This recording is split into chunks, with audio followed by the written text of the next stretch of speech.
at the very start, when you took office, Your Excellency, you rightly emphasized that public office was a trust. We were here to serve the people of Kenya. That had implications. It meant, of course, building on the legacy of those who had come before. We were here to honor the memory and achievements of predecessors here at State House and build on what they had left us.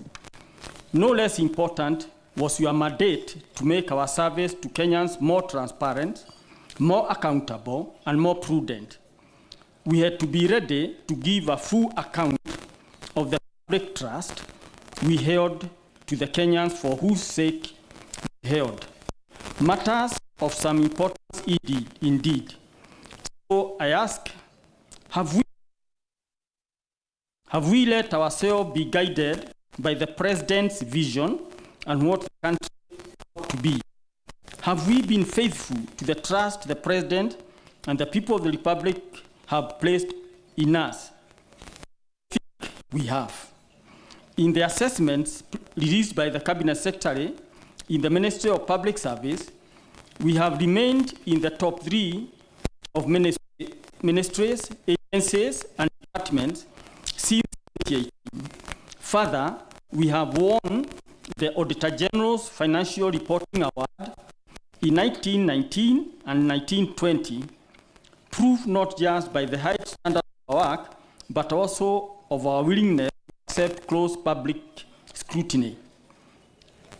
Have we remembered and honored the public servants who came before us? We have, under your leadership, sir. We have the first presidential library and museum in the country's history, proof of your awareness of the importance of close attention to our past. Nor were these achievements gained at the expense of our staff. We have served those who serve. Under your leadership, Your Excellency, sir, we have established a bereavement kitty, Christmas gift and parties, and a new administration block. No less important, and at your instructions, we have overhauled the process of promotions here and emphasized the importance of merit for advancement of this. Let me comment, Your Excellency, on this paragraph. Under your guidance, we have made sure not a single of our staff of whichever level have ever lacked when they are either bereaved or they have some sick ones at home.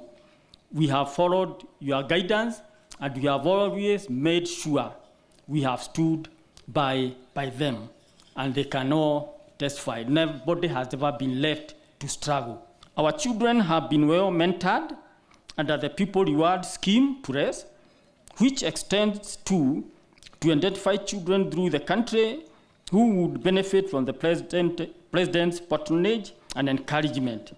Let me also mention the President's Green Army initiative. I don't know whether the Green Army are here. Under the Brigadier, he is in white, but he leads a Green Army. Are they here? Ah, wonderful. That army, known as Green Army, when COVID came, Your Excellency, you directed that the young people, the young children, young men and women of whose their parents are the staff here should not be left idle. And whereas everybody else who are in charge of certain areas supports had to stay at home, they stepped in. They did better than what we were doing when Corona was not there. They have kept the standards of cleanliness of this institution very, very high. Not only that, you taught and trained them how to save. They have a cooperative. You are going to leave them very rich young men, very responsible, children who knows how to save. And we thank you for this, Your Excellency, because you have really given them a training which they will value all their lifetime. On the President's concern for education, I wish especially to thank you for your concern for our children here who would have lost far more of their school time had they not facilitated State House School, which allowed them to continue to learn through the COVID pandemic.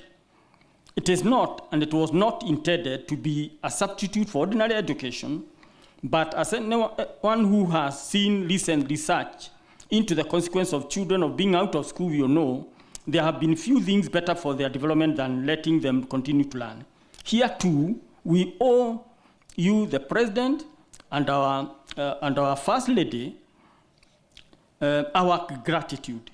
Equally, Her Excellency, the First Lady, health program gathered under the Beyond Zero banner have been a great benefit not just to the wider public, but to those too who serve the President and people of Kenya right here in this office. And again, while we are thinking about the President's concern for our welfare, I wish to mention, and with a heartfelt gratitude, the care you have taken of the security staff in a variety of ways through your care, throughout your time in office, and of their families when they have lost their lives in the line of duty. Sir, we are immensely grateful, and may the Lord rest the souls of comfort the families of those who have lost. I feel greatly privileged to have served under you, sir, and to have had your guidance and support throughout my time here, sir. The same is true of everyone for whom I speak for. Our time in public service under your leadership has been a privilege because you have shown us precisely how to serve. Your warmth, your generosity, your openness to other Kenyans, and your care for their good, your patriotism.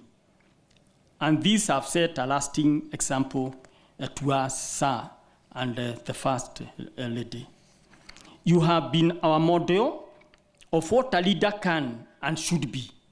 That is why, even though it will soon be time to part, your legacy is safe. Your example will always remain in our hearts.